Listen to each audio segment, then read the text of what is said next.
Can everyone hear me okay?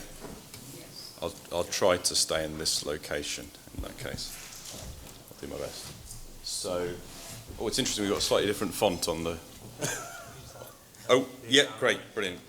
Okay, the down one, yeah. Slightly different font on the slides, so probably some of the typography is going to be a bit off. And just to say, if anyone, was anyone at the Government Geography Profession Conference last year? Not too many, okay. So same presentation with a few extra slides. So I've probably got too many slides here, so I might rush through them a bit. So thank you for the introduction, Christopher. And yeah, just to say, yeah, so I'm representing the Office for National Statistics, and specifically the digital content team. So we create nice interactive things that go out on the website, among other things. And basically, yeah, really what we're trying to deliver on is this mission of the UK Statistics Authority, the kind of wider body that oversees official statistics in the UK. And yeah, the mission to, statistics for the public good. So really trying to go beyond kind of just, analysts and data experts, and really getting things out there in front of the public. And now I'm going down, not up. And yeah, within the digital content team, I personally come from a data visualization background. We have data journalists, content design, graphic design, social media experts, and various others aside. And I shall be talking about Census 2021, and specifically looking at local insights. So that kind of very granular scale data that you get from Census that you don't necessarily get other times. And also where we've kind of gone, it's been a great opportunity for us on a big project like Census to do some innovative things, and kind of also how they're leading into more business as usual and other projects beyond. So yeah, Census is really a once in a decade opportunity. We're talking, well, with the ONS we're talking about England and Wales really. I could pretend it's the UK, but the way statistics work in this country is like how many other things work. So it's really the England and Wales census I'm talking about. But you're talking 60 million people, 50 plus variables, and 180,000 output areas, so at the smallest geography. And this is what that data looks like, which is wonderful, hurrah, everyone can clap, but very few people can really make sense of this, especially that sort of general public out there, which I'll go more into, because I'll be a bit more specific when I say general public. And these are output areas, 180,000 of them. Here's some data for them, and here's a map of output areas. Again, quite hard to penetrate. So really our challenges was, it's all about us. We actually, the census campaign that went out, everyone hopefully filled in their online or offline census forms. I assume they did because we had about a 97% response rate. Very, big bucks campaign, and it promised it's all about us. So we really felt that that was our cue to kind of deliver something back that really that wider public could access. And our mission was, making census data open, accessible, and useful for real people. You may ask, who are real people? I'll try to answer that question. So we've had this kind of list of personas. I think this has been refined a little bit since, but we basically have these 6 personas here. Look, I've got a pointy thing. Technical users, expert analysts, policy influencers, information foragers. Not information foreigners, sorry, and passive citizens. And you can sort of see from left to right here, you're kind of really going from the kind of expert to the non-expert. And yeah, like the difference between, give me the data, let me explore it myself, versus help me understand the data. So, and really, we're talking about, really caring about that group towards the right, but also trying to cater for that group on the left in the process of that. So, yeah, so we're talking about geography here, but not just maps. And early on, we started this process very early. I was lucky to be just about the first person who was working on this project before Census was out. You can see this is an article from an article I wrote in October 2020, so before the Census had even happened. Trying to look at the best stuff that's out there and kind of how we can be inspired. Trying to do kind of guerrilla user research, all kinds of things to understand what we should be offering. So some of the inspirations, Data Shine. A lot of people here will be familiar with that. I believe one of the creators is with us in the room. That was a big inspiration from the previous census data, going down to really small geographic level. Things like Data USA, looking at these kind of area profiles, for thousands of areas in the US, scrolly telling, these kind of little interactives like localization, personalization. The BBC News example here is kind of localized stories based on official data for, I think it was health data there. And then just really cool, funky things that people were doing with particularly geographic maps at the time, and we really wanted to try and push some of the boundaries. And these are sort of some of the kinds of outputs that we were trying to create. So you can see from these kind of more exploratory, deep dive things more for expert audiences and more complex, all the way up to kind of social media outputs, very simple games and quizzes, to try and reach that broad spectrum of users. And prototyping and user research, we tried a few different things. One of my favorite things was just half-baked prototypes, throw them out on social media, see what people think. And that was especially useful where we were trying to do kind of things that we hadn't really done before, or we couldn't find we're pretty sure experimental products, people want to be able to draw their own geography. People had kind of said it to us. We found a few examples, but not quite what we were trying to do. So threw up a prototype that kind of showed how that would work with previous census data, and got some really interesting feedback, and connected with some great people through the process. So and obviously so this was a really good way of kind of validating the need for these things and also trying to refine what we were offering. And then edutainment, so the idea of games and quizzes, post some stuff, get loads of retweets, good sign, okay, that's gonna kind of checkbox, and we'll try and do something in that space, and we can kind of go back to our bosses and say, yeah, people will really love this stuff. The kind of here's the kind of list of products that came out. It's not all of them. It's a good cross section. So census maps. I'll go into a bit of the detail on each of these. I will try. I assume I'm doing all right for time actually at the moment. I was a bit scared with the number of slides I've got here. So census maps. Who in this room has come across census maps? I hope lots of people. Great, fantastic. I hope you enjoyed it.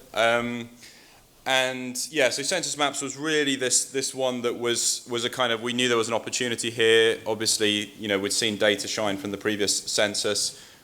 Our challenge here was both to visualize data down to that neighborhood level, to make it intuitive for people who aren't really sort of technical map users and might get scared off by something that has like histograms and whatever on it. And also to get this data out exactly at the time of publication. So as soon as that data is out, this is the place where people are exploring it. I don't want to talk about that second challenge because it was quite painful, but I shall talk about the first one. So this challenge basically of trying to make it accessible, you can see a lot of things going on here. One is the variable selection, trying to make it quite logical how people could find the variables through a series of categories and subcategories, and the fact that if there's fewer category version of a variable and a more categories version of a variable, you start with the smaller one. You can just sort of click more. And also this thing, I think the biggest challenge here, and I'll go into it a little bit in the next slides, is that this thing about which geography do you see based on the kind of level of zoom you're at. And hopefully it feels quite intuitive, but it was a little bit painful to try and get that to work, because obviously output areas in a rural area might be 100 times the size of one in central London. So I shall kind of show that. So here's the variable selection.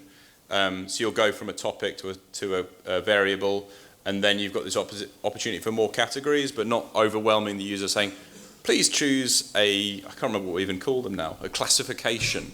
And as soon as you start to bring in words like classification, people kind of glaze over and like, I don't understand this thing. But really what we're saying is, is it more categories or less categories? So we were trying to do things like that with content design to try to really make it kind of intuitive, how to get through this. With the question of density of data and also how we actually load the data in the map, we went to this kind of quad tree approach. So each of these squares has up to 1,000 output areas within it. And we use this both for the kind of tiles for loading the data, but also for deciding on the level of geography that we were actually displaying. So you can see, here's the kind of process of zooming in. You can see once you get to a certain level, you have to zoom a bit more in on Birmingham than a rural area to get down to output areas. So, and also on the legend, there's this thing about, on the top left, I have a lot of fondness for this one. This was one of the early prototypes. Very complicated, a lot of sort of density of information there, and we kind of forced ourselves to pare that back to a much simpler legend that could allow people to kind of just see where places sit on the scale, and also compare by hovering, have a selection and a hover to compare two places. And we also added, these are a bit more hidden away actually. You can also see the change from the previous census on some variables. And we have these dot density maps that we released a little bit later and most people don't know about. So if you kind of like use that first drop down on the map, you can actually explore a lot of these variables as dot density maps. Another area we worked in was this idea about local area reports. So how am I doing for time? Is anyone? Got a bit. 5 minutes left. Okay. I'll have to rush a little bit. 6. Okay, great. So how's the population changed in your area? So this was the question about a local authority level. So you've got, in England and Wales, the number keeps shrinking a little bit, but it was, I think, around 330 at the time of census, and we wanted to have for any area that you choose, you'd get, what are the kind of highlights of what's changed since the previous census. So we worked on a few things. So the first results of census is just kind of population by age and sex, and we created this kind of scrolly telling piece that allowed you to kind of choose an area and see how that area compares and how it's changed. And then as we released more data, we were able to kind of create these topic by topic area reports. So you'd choose an area, and then you would see, on a topic by topic basis, if it gets there eventually, that would be, what you get. So whether it's age, sex, ethnicity, and kind of economic status, all kinds of things, and you could see how the area compared to other areas, and started doing some quite complex things with the kind of logic in these templates, and started using something called Pug, which allows you to kind of create templated HTML with JavaScript, and something we've actually developed further and brought forward into an example I'll share later. And then, okay, all's well and good if you want to read a report about your area. We also kind of flipped that over and said, how well do you know your area? And created a little quiz, which, shared hopefully among a different kind of segment of our users. And you could kind of go through and you could share your score on social media.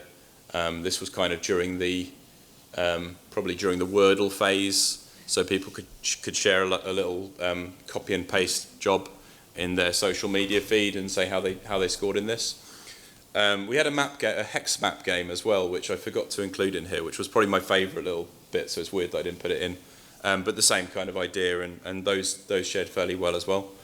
And and yeah, build a custom area profile. So this was the outcome of the original Draw Your Geography thing I was showing earlier. And I think the phases of user research helped us to really refine it, and also realize that people didn't just want to have the total population, they wanted all the variables for that area.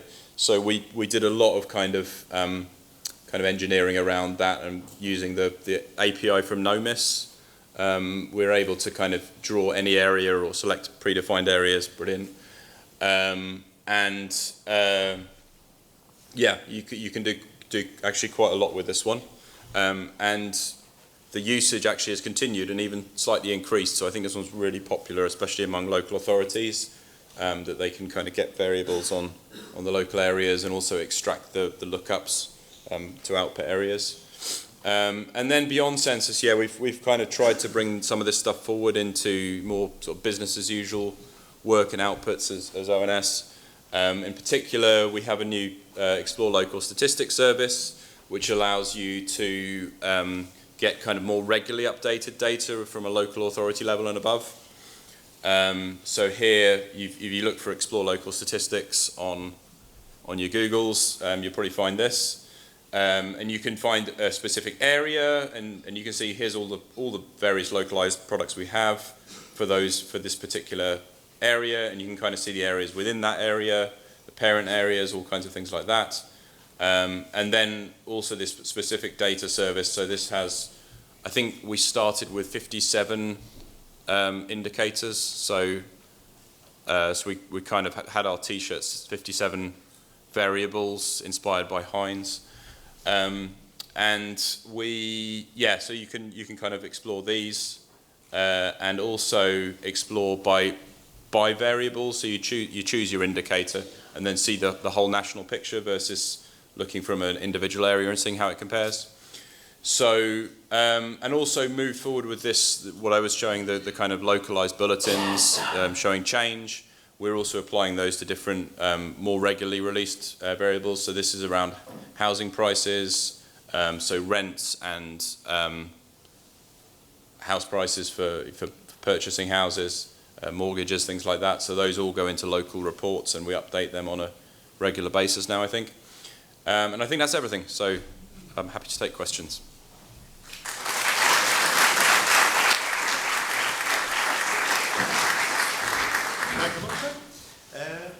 Does anyone have any questions?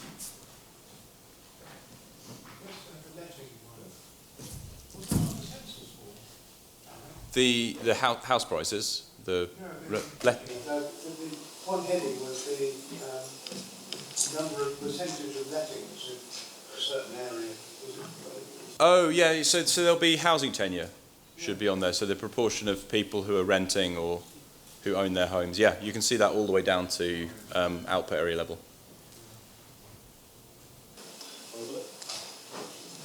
Yeah, I'm just curious what kind of like technology or libraries you use to build a lot of these things. Sure. That fixed up, or?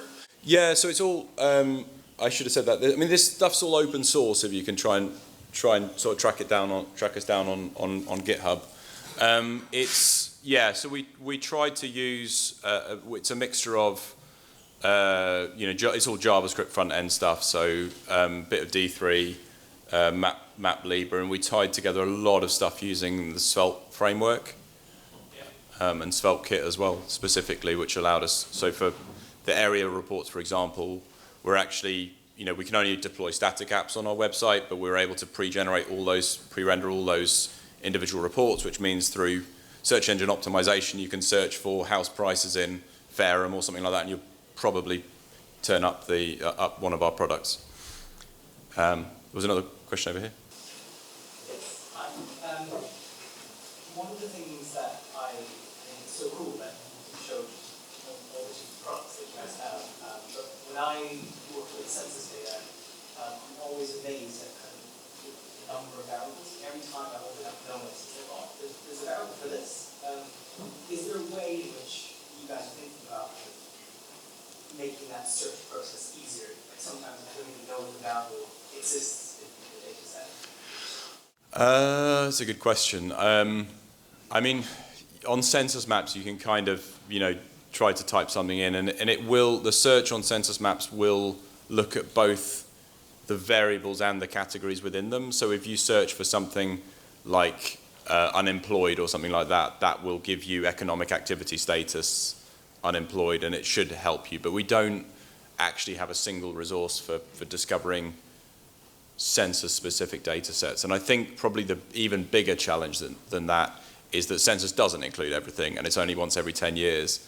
And you know, there's a lot of work that goes on all the time across government about sort of data coherence, about having better ways to discover data sets, and nothing's really perfect, but the Explore Local Statistics Service does have a reasonable cross-section, and the idea is to expand that, possibly double it in size in terms of the number of data sets that are actually available through that. But yeah, there's not a fantastic kind of cross-official data solution at the moment, I don't think, unfortunately.